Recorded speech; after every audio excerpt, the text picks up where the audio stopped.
শান্তিতে যে দুদণ্ড জিরাবো তার উপায় নেই। অনেক ঘুরে শেষে এই গাছে এলাম একটু নিরিবিলিতে থাকবো বলে, তারও জো নেই দেখছি। চেঁচিয়ে প্রাণ ওষ্ঠাগত করলে।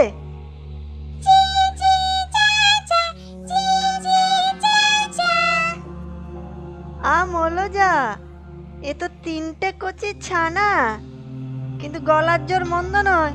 চিৎকার করে কানের দফা রফা করে দিলে